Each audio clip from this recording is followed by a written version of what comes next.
हैं और वहीं से उनके अर्थ की पूर्णता भी दिखाई पड़ती। तो आइए नीति शतकम के 56वें श्लोक का सर्वप्रथम अध्ययन करें। 56वां श्लोक है जो बड़े श्लोकों की, बड़े छंदों की श्रेणी में नहीं आता, छोटे छंद में विन्यस्त है, परंतु श्लोक अत्यंत गंभीर। देखिए श्लोक कह रहा है, संपत्सु महताम चित्तम भवेदुत्पल कोमलम आपत्सु च महाशैल शिला संघात करकसम। संपत्सु महताम चित्तम भवेदुत्पल कोमलम।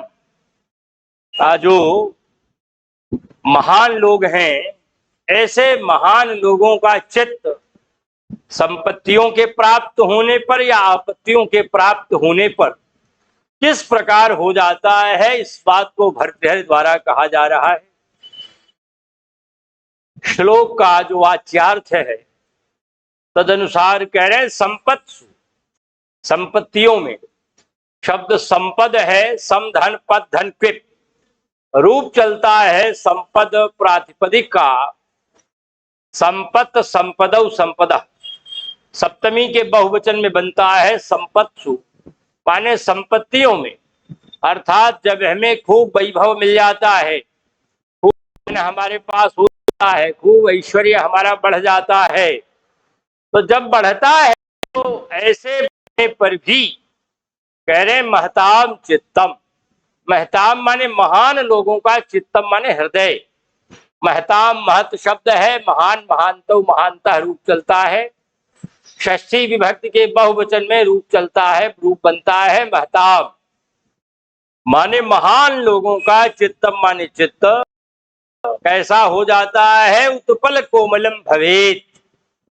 का उत्पल कोमलम, उत्पल माने कमल, कमल की तरह, कोमलम माने कोमल, भवेत माने हो जाना चाहिए।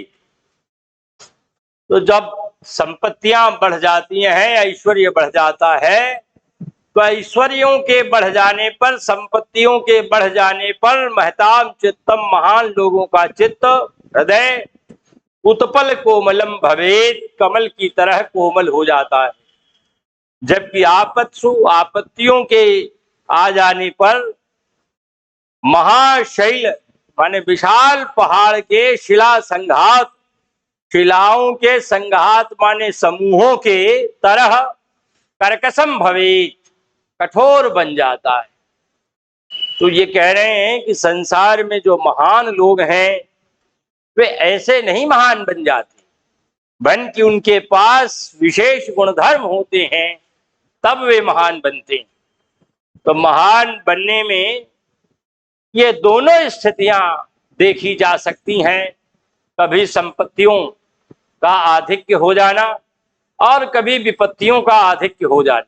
क्योंकि जीवन में द्वंद्व दिखाई पड़ते हैं। 14 संसार हैं ब्रह्मांड में, और सभी संसारों में द्वंद्व, सुख दुख, लाभ हानि, जय पराजय, ये सब द्वंद्व माने जोड़ा, ये जोड़े बराबर देखे जाते। कोई ऐसा नहीं है जिसे लगातार दुख मिला हो, या कोई ऐसा नहीं है जिसे लगातार केवल सुख मिला हो। ये दोनों ही आते जाते रहते हैं। तो कभी संपत्तियां आती हैं, कभी संपत्तियां नहीं रहती, विपत्तियां भी आ जाती हैं। तो दोनों में सामान्य लोग घबरा जाते हैं। संपत्तियां आई हैं, अत्यधिक प्रसन्न हो जाते हैं, और कभी कभी अप्रतिम संपत्तियों के आ जाने पर उनकी प्रसन्नता इतनी अधिक बढ़ जाती है कि वे प्रसन्नता के आंसू भी आंखों में आ जाते। कभी कभी कुछ एक लोगों ने कभी सोचा नहीं था, परंतु फिर भी ऐसा हो गया तो हार्ट अटैक हो जाता है, प्राणांत भी हो जाता। कभी कभी ऐसा भी हुआ है हर्षातिरेक के कारण। तो इसी प्रकार से जब विपत्तियां आती हैं, आपत्तियां आती हैं, तो व्यक्ति घबरा जाता है, और जब घबराता है तो हार्ट अटैक की संभावना बन जाती है। तो इसलिए ये दोनों संपत्तियां और विपत्तियां जब आती हैं तो सामान्य व्यक्ति के जीवन में उथल पुथल उत्पन्न करती, परंतु जो महान दर्जे के लोग हैं वे अद्वितीय होते हैं, वे इनसे हटकर होते हैं। वे सामान्य व्यक्तियों की तरह नहीं होते, असाधारण व्यक्तित्व वाले होते हैं। तो उन्हीं के लिए यहाँ पर भर्तृहरि महोदय कह रहे हैं कि संपत्सु माने संपत्तियों के समय में महताम चित्तम, महान लोगों का चित्त माने हृदय। ये चित्त एक अंतःकरण है। 4 अंतःकरण स्वीकार किए गए हैं, जिनमें सांख्य को छोड़कर बाकी दर्शन वाले 2 ही अंतःकरण स्वीकार करते, मन और बुद्धि, जबकि सांख्य 3 अंतःकरण स्वीकार कर लेता है। बुद्धि से अहंकार और अहंकार से मन, ये क्रमशः उत्पन्न होते हैं। इन तीनों अंतःकरणों को स्वीकार करता है। इसलिए जब सूक्ष्म शरीर का निर्माण होता है तो सांख्यानुयायियों के यहाँ 18 तत्वों की सूक्ष्म शरीर बनती है, जबकि अन्य दर्शनानुयायियों, नैयायिकों आदि के अनुसार 17 तत्वों की ही शरीर का, सूक्ष्म शरीर का निर्माण होता है। तो ऐसी स्थिति में ये जो चित्त है माने हृदय है, वह उत्पल कोमलम भवेत। उत्पल माने कमल की तरह, कोमलम माने सुकोमल हो जाता है, मुलायम हो जाता है।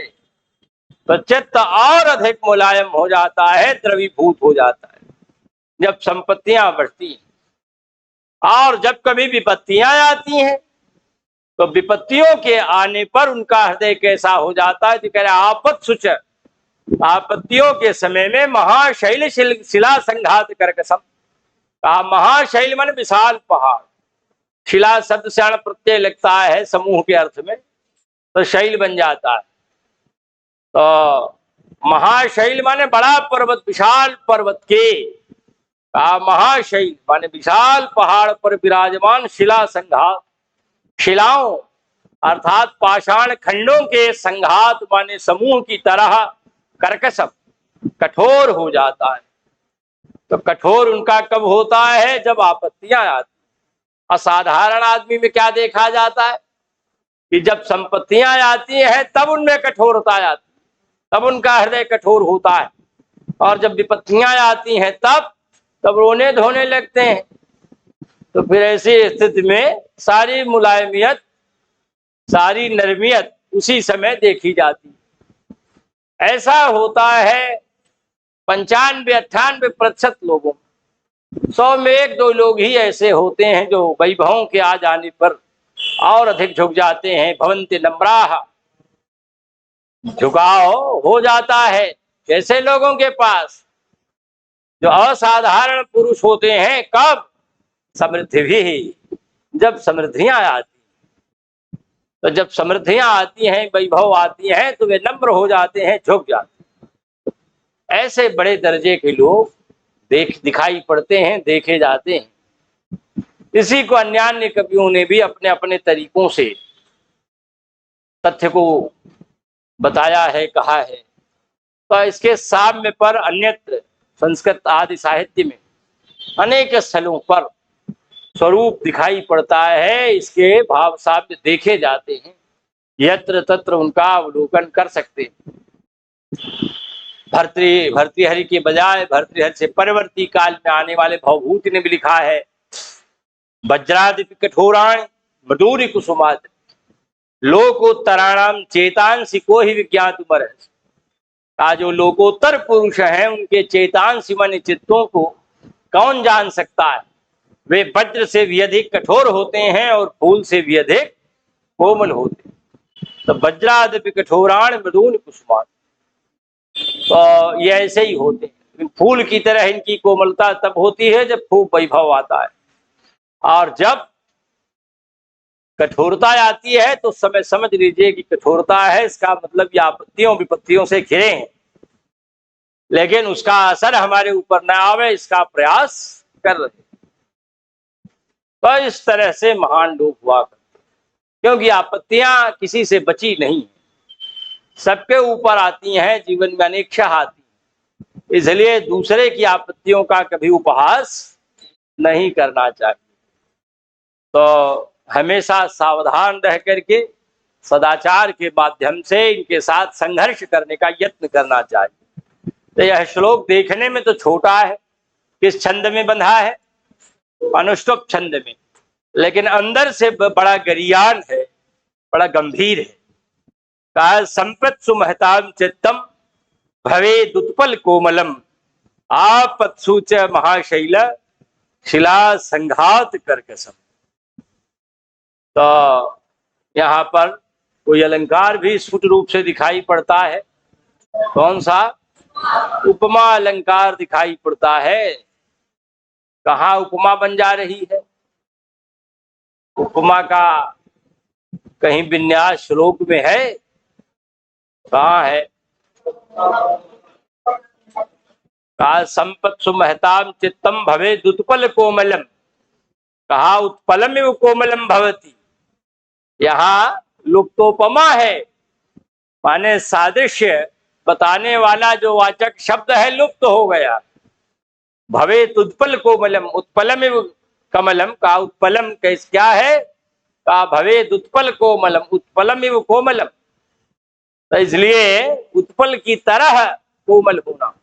तो यहाँ जो उत्पल है वो क्या है? उपमान है। और कोमलम उपमेय है। असाधारण धर्म क्या हो जाना? उत्पल कोमलम भवेत, माने उत्पल की तरह कोमल हो जाना। और जो वाचक शब्द है वह लुप्त है, कि वो होता लेकिन वह लुप्त है।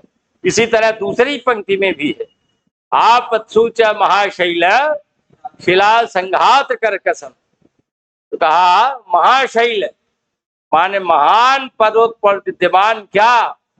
शिला संघात माने शिलाओं के समूह की तरह कर्कशम। तो यहाँ महाशैल शिला संघातम इव कर्कशम। तो यहाँ भी उपमा अलंकार है, यहाँ भी लुप्ता है। लुप्त उपमा के 19 भेद और पूर्ण उपमा के 6 भेद पाए जाते हैं। तो ये लुप्तोपमा के 19 भेदों में एक भेद यहाँ पर परिदृष्ट कराया गया। इसलिए श्लोक बड़ा सुंदर है, छोटे छंद में निबद्ध है। आगे वाला श्लोक बड़ा है, 57वां। प्रधानम प्रच्छन्नम गृहमुपगते संभ्रम विधि प्रियम कृत्वा मौनम सदसि कथनम चाप्युपकृते अनुत्सेको लक्ष्म्याम निरभिभव साराः परकथाः सताम केनोत्तिष्ठम विषममसिधारा व्रतमिदम्। नीचे वाली पंक्ति बहुत प्रसिद्ध है, सताम केनोत्तिष्ठम विषममसिधारा व्रतमिदम्। इदम विषमम, यह विषम रूप वाले असिधारा व्रतम, तलवार की धार पर चलने का व्रत। केन उद्दिष्टम, सताम केन उद्दिष्टम, सज्जनों को किसने बताया है? तलवार की धार पर चलना कितना कठिन है। जरा सा डिसबैलेंस हुए तो तलवार शरीर के अंदर, पैर के अंदर घुस जाएगी, प्रविष्ट हो जाएगी और क्षत कर देगी, क्षतिग्रस्त कर देगी। तो ऐसी स्थिति में जो लोग चलते हैं उन पर बड़ी सावधानी रखते हैं, तब चल पाते हैं। किसी ने कहा नहीं कि आप चलिए उस पथ पर, लेकिन फिर भी सज्जन चलते हैं और दुर्जन नहीं चलते हैं। अरे केवल नहीं चलते, बल्कि सज्जनों का उस संचरण के लिए उपहास भी करते हैं, हंसी भी उड़ाते, ये भी देखा जाता है। इसलिए दुर्जन ये दोनों काम करते हैं। लेकिन सज्जन कई ऐसे काम हैं जिनके साथ इतने गंभीर और सूक्ष्म नियम हैं कि उन नियमों के साथ संचरण करना जैसे तलवार की धार पर चलना है। इसलिए तलवार की धार पर चलना जैसे कठिन है, वैसे इन व्रतों को निभाना कठिन। तो इसी बात को कह रहे हैं कि इदम, यह विषमम असिधारा व्रतम। कहा विषम माने भयंकर, कहा भयंकर तलवार की धार पर चलने का व्रत। सताम केन उद्दिष्टम, सज्जनों को भला किसने बताया है, किसने कहा है कि आप इसमें चलिए, इस मार्ग पर चलिए। तो कौन कौन से व्रत हैं जिन पर वे चलते हैं? पहला है प्रच्छन्नम प्रदानम, गोपनीय तरीके से दान करना। प्रधन छद धनकता रदाभ्याम निष्ठातो न पूर्व सचता। दोनों जगहों पर अक्ता किता को न हो गया है और छद के द को न हो गया है, तो इसलिए बन गया प्रच्छन्न। ये शब्द इंपॉर्टेंट है। प्रधन छद धनकता, अक्ता प्रत्यय में भ्रांति हो जाती है, विद्यार्थी लिख कर आते हैं नंग प्रत्यय न प्रत्यय, तो उनका सवाल गलत हो जाता। तो ये ध्यान में रखिएगा। प्रत्यय कल से पढ़ाऊंगा, तो प्रत्यय को बेस से आधार से लेकर चलूंगा, तो वहां भरपूर समझ में आएगा। यहां भी फौरी तौर से ही देखें। का प्रच्छन्न माने गुप्त, छिपा हुआ, प्रदानम माने दान। ये बात तो मैंने पहले बताई थी कि दान आपने दिया और देने के बाद इंतजार कर रहे हैं कि अभी बोला नहीं गया, और फिर जितने लोग मिलते जा रहे हैं सबसे बताते जा रहे हैं कि हमने भी 100 रुपए दिया, तो इसलिए कि आपकी वाहवाही हो। तमाम लोग पत्थर पर नाम खुदवाते हैं कि हमारा स्पेशल नाम लिखा जाए कि हम बड़े दानदाता हैं, हमने काफी धनराशि यहाँ प्रदान की है। ना, कभी नहीं। न नाम लिखवाने का चक्कर कभी पालिए, न आपका दान कोई जान पावे, न स्वयं जान पाइए। शास्त्र कहता है कितना प्रच्छन्न हो कि दूसरे की तो बात छोड़ दीजिए, स्वयं आपको पता न हो कि कई रुपए हमने दे दिया, जो जेब में था निकाला और पकड़ा दिया, दे दिया, देकर चले आए। या आजकल दान पेटी रखी रहती है, डाल दिया। अब आप मुड़कर न देखिए कि क्या उसका दुरुपयोग हुआ कि सदुपयोग हुआ, न उस पर कोई कमेंट कीजिए। आपने तो भगवान के नाम पर दे दिया, और जो जैसा कार्य करता है वैसा उसको फल मिलता है, तो वह फल उसे प्राप्त हो या ना हो उस पर भी आप कुछ मत बोलिए और आप चले आइए। तो दान की ये प्रक्रिया है। अब ऐसा दान कितने लोग करते हैं, जो जरा सा भी ज्यादा देना चाहते हैं, वो जरूर चाहते हैं कि हमारा नाम बोला जाए कई बार, बल्कि वो कायदे से ठहराव के साथ बोला जाए, ये भी सोचते हैं। तो थोड़ा मोड़ा दे दिया तो कोई बात नहीं, कोई न जान पावे, बस ये 4 रुपए डाला तो इसलिए उसको ऐसा डालें कि उसको कोई न देख पावे कितना कम दिया। तो फिलहाल शास्त्र की जो मर्यादा है वह यही है, प्रच्छन्नम प्रदान, गुप्त दान करना। और दान के अनेक तरीके हैं। भाई हम पैसा नहीं दे सकते, भगवान का नाम तो जप सकते हैं, उनके लिए एक माला तो जप सकते हैं, उन्हें फूल तो दे सकते हैं, उन्हें जल तो चढ़ा सकते हैं जिसमें पैसा नहीं लगना है। तो जो चीजें ऐसी हैं कि हम नहीं दे सकते, तो सबका विकल्प सनातन धर्म में उपस्थित है। इसलिए उन विकल्पों का प्रयोग करेंगे तो भी आपको वही फल मिलेगा। मान लीजिए साक्षात नहीं दे सकते, तो आप मन से तो दे सकते हैं। तो मन से सोच लीजिए कि हमने भगवान को जल चढ़ाया, हमने भगवान को हल्दी लगाई, पुष्प चढ़ाया, प्रसाद चढ़ाया, ये देखते जाइए, मन से सोचते जाइए कि कर रहे हैं, उसका भी फल उतना ही होगा। ये व्यवस्था में व्यक्ति करता है। का प्रच्छन्नम प्रदान, गुप्त दान करना, प्रधन दाधन लुट, तो ये दान। और ये दान प्रकृष्टम दानम प्रदानम, प्रकृष्ट दान करना, प्रच्छन्नम प्रदानम, गुप्त दान करना। और क्या करना, गृहम उपगते सति संभ्रम विधि। कोई अगर गृहम उपगते आपके घर आ गया है, तब क्या करना, संभ्रम विधि ही। संभ्रम, संभ्रम माने तीव्रता, त्वरा के साथ, विधि ही, विधि करना, सत्कार करना। कोई आपके घर आ गया तो बड़ी तेजी के साथ उठकर खड़े हो जाना, प्रेम से उसको बैठाना, और जितनी देर वह रहे पूरा उसका सत्कार करना, ये नियम। अब कोई आया, वो आप मुंह फुलाए बैठे और उठे ही नहीं। तमाम तो ऐसे भी हैं कि उठते ही नहीं, और ये भी नहीं कहेंगे कि आओ बैठो। तो तमाम ऐसे लोग हैं जो संपत्तियों को पाकर के ऐसे फूल जाते हैं कि उनका फूलापन अंदर बाहर हर तरह से प्रत्यक्ष होने लगता है। तो ऐसी स्थिति में जो सज्जन लोग हैं वे क्या करते हैं कि गृहम उपगते सति, अगर उनके घर कोई भी आ जाए तो संभ्रम विधि ही, बड़ी त्वरा के साथ, विधि माने नियम, अर्थात सत्कार का नियम पूर्ण करते हैं। क्योंकि अतिथि देवो भव, अतिथि देवता होता है, इसलिए जितना सत्कार देवताओं का करना चाहिए उतना सत्कार अतिथि का भी करना चाहिए। तो करें गृहम उपगते, उपधन गम धनकता उपगत, सप्तमी एक वचन उपगते, यस्य च भावेन भाव लक्षणम का प्रयोग। का गृहम उपगते सति, घर चले जाने पर, घर में पहुंचने पर, उप माने समीप में, गते माने पहुंचने पर, का घर में आ जाने पर या घर के समीप में पहुंचने पर संभ्रम विधि ही, त्वरा के साथ सत्कार करना, आदर करना। और क्या करना सज्जनों में दिखाई पड़ता है, का प्रियम कृत्वा मौनम, का कल्याण करके मौन रख रहना। बहुत सारे लोग होते हैं कल्याण पहले तो करेंगे नहीं, अगर लग बाई चांस कर भी दिया तो जब तक जिएंगे हमेशा कहेंगे अरे मैंने ही तो किया था, और मैंने न किया होता तो आज इस स्थिति में ही न पहुंचते, और उसका 10 गुना और बढ़ा चढ़ा कर कहते हैं। तो अगर आपने किसी का प्रिय किया तो मौनम, मौन रहना, माने ऐसा करने के बाद भी आप बिल्कुल चुप रहें।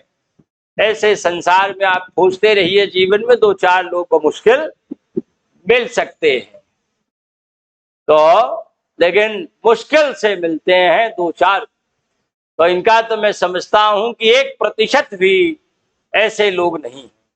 100 लोगों को ढूंढेंगे तो दशमलव में उनकी संख्या चली जाएगी, 1% भी नहीं मिलते कि आपका हित करें और उसके बाद जीवन भर मौन रह जाएं, दीवार भी न जाने। मुनि शब्द से अण प्रत्यय लगता है तो मौन बनता है। प्रियम कृत्वा, प्रिय करके, कल्याण करके, मौनम, मौन धारण किए रहना। इसी का विशेष फल होता है, क्या सर्वोत्तम फल होता है, क्योंकि आपने किसी का उपकार किया है, अब आपने कभी नहीं कहा, और वह अपकार भी कर रहा है फिर भी आपने नहीं कहा, तब आप महान। इसलिए कभी कभी ऐसा होता है कि जिसके साथ आप उपकार करते हैं वही कृतघ्न बन जाता है, और अवसर पाने पर आपकी निंदा, ईर्ष्या, विभिन्न प्रकार के मानसिक विकार उसके मन में आपके प्रति उत्पन्न हो जाते, और वह लोक में दुष्प्रचार भी करने लगता है। लेकिन फिर भी आपने न अपना किया हुआ हितकारी कार्य किसी से कह रहे हैं और न उस पर ध्यान दे रहे हैं, तो ऐसे लोग बड़े महान माने जाते हैं। प्रियम कृत्वा, क्रीधात चक्वा प्रत्यय लगा, या अव्यय पद है, इसका रूप नहीं चलता। प्रियम कृत्वा, प्रिय करके, मौनम, मौन रहना। यह अण प्रत्यय शब्द से लगा है, इसलिए मौनम का अण प्रत्यय तद्धित वाला है, तो मौनम, मौन रहना। और कैसे रहते हैं सज्जन लोग, का सदस्य उपकृते है यपि कथनम। सदस्य, सदस्य माने सभा, सदस्य, सदस्य माने सभा, यह शब्द नपुंसक लिंग का है। एक तो संसद है, संसद माने सभा, और दूसरा शब्द है सदस्य, तो सदस्य का रूप चलता है सदह, सदसी, सदांश, और संसद का स्त्रीलिंग में रूप चलता है संसद, संसदौ, संसदः।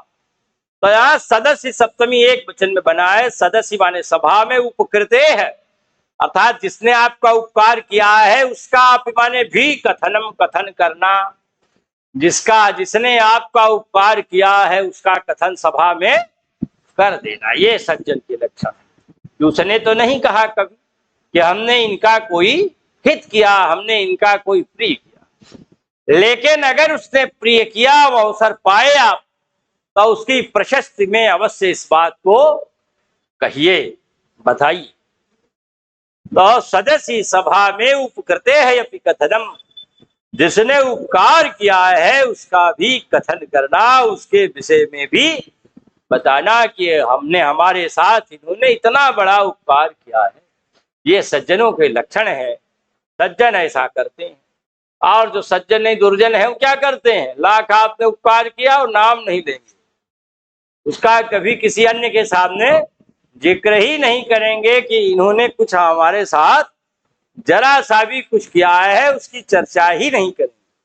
सदस्य सभा में उपकृते है अपि कथनम, माने जिसने उपकार किया है उसका भी कथन करना, उसके विषय में भी बताना। लक्ष्म्याम अनुत्सेकः, लक्ष्म्याम माने लक्ष्मी के विषय में, अनुत्सेकः माने घमंड रहित होना। अर्थात जब लक्ष्मी मिल जाए, खूब पैसा बढ़ जाए, वैभव हो जाए तो क्या है, घमंड रहित हो जाना। उत्सेक माने घमंड, उतधन उदधन सिंच धन घाई, उत्सेकः पुल्लिंग का शब्द है। तो काउत्सेक है, यहाँ न उत्सेक है, अनुत्सेकः। जहां उत्सेक नहीं है, सिंचन नहीं है, घमंड नहीं है, इसमें लक्ष्म्याम, लक्ष्मी में, अर्थात लक्ष्मी के आने पर जिसमें घमंड नहीं है, संपत्तियां आ गई लेकिन फिर भी वहां गर्वराहित्य दिखाई पड़ रहा है, घमंड विरहित स्थितियां हैं, क्योंकि उनके आने पर प्रायः लोग हो जाते, और आ जाने पर ना हो तो ऐसे लोग तो महामहिम कहे जाते हैं। धनिनोपि नरोन्मादाः युवानोपि न चंचलाः प्रभवोप्य प्रमत्तास्ते महामहिमशालिनः। धनिनोपि नरोन्मादाः, जो धनी होने पर भी उन्माद रहित है, ऐसे लोग महामहिम है। तो उन्हीं की बात यहाँ कही जा रही है कि लक्ष्म्याम अनुत्सेकः, लक्ष्मी के हो जाने पर भी, लक्ष्मी शब्द है दीर्घ ईकारांत प्रातिपदिक है, परंतु रूप चलता है लक्ष्मी ही लक्ष्म्यौ, लक्ष्म्यः प्रथमा विभक्ति के एक वचन में यह उपसर्गांत होता है। तो यहाँ लक्ष्म्याम सप्तमी के एक वचन में बना है, लक्ष्म्याम अनुत्सेकः माने लक्ष्मी के आ जाने पर भी क्या है, अनुत्सेकः अर्थात घमंड न करना। और क्या है, और उनके एक गुण और बताया गया, कहा निरभिभव सारा पर कथा का, पर कथा जहां दूसरों की बातें चल रही हैं, तो ऐसे अवसरों पर किसी अन्य की बात जब चल रही है तो उस प्रसंग में निरभिभव सारा, अभिभव, अभिभव माने पराजय, अपमान, तिरस्कार का, अभिभव सारा जिसका सार अपमान से भरा है, अपमान के सार वाली, अपमान की स्थिति वाली बात को न कहना, निर उपसर्ग लगा है जो निर्गत अर्थ में है, निरभिभव सारा पर कथा का, जिसमें किसी की निंदा समाप्त हो गई है, उसका अपमान नहीं दिख रहा है, ऐसे दूसरे का कथन प्रदर्शित करना। माने पर कथा, दूसरों की कथा, दूसरों के विषय में चर्चा, दूसरों के विषय में बातचीत करते समय निरभिभव सारा, उसके अपमान की बात, उसके तिरस्कार की बात न कहना। भले आपका अपमान किया है, उसने आपका तिरस्कार किया है, लेकिन आप फिर भी सज्जन हैं, तो कभी उसके तिरस्कार की बात, उसके अपमान की बात नहीं बताएं। इसलिए पर कथा, दूसरों से जब आप बातचीत कर रहे हैं तो उस समय भी किसी के द्वारा किए गए अपमान की बात को न कहना। तो इन बिंदुओं का ध्यान रखा जाता है। और इदम, अब कह रहे हैं ये इतने तरह के गुण हैं, इतने तरह के हो गए,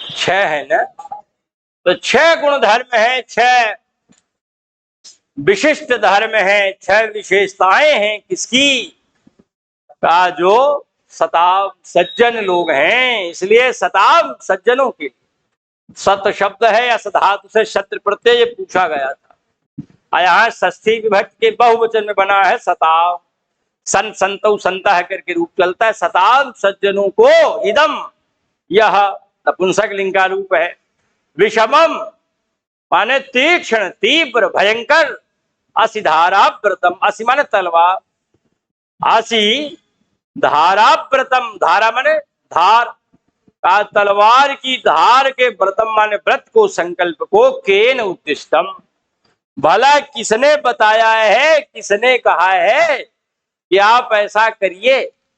लेकिन वे, क्योंकि शास्त्र तो वैकल्पिक होता है, शास्त्र तो कह देता है, लेकिन ये थोड़ी कहता है कि आप नहीं करेंगे तो संसार में रहेंगे ही नहीं जीवित। और 90%, 95% लोग आज कर भी नहीं रहे, लेकिन फिर भी कुछ लोग जो बहुत सज्जन दर्जे के हैं वे करते ही हैं, तो उनमें ये स्थितियां देखी ही जाती।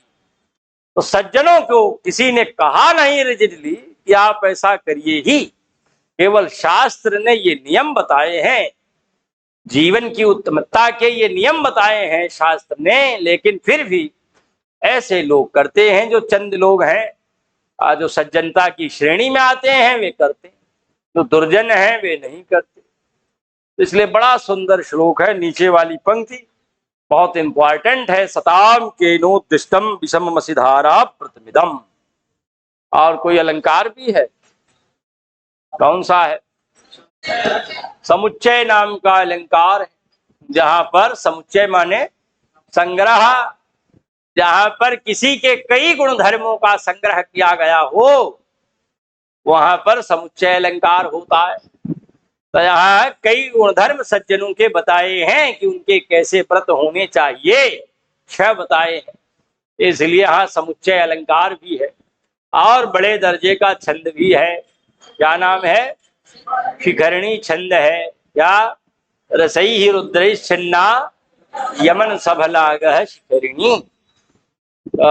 रसई ही रसाह कति षड रसाह मधुराम लवण कटुकसाय तिक्त भेदात षड रसाह रुद्र 11 रुद्र।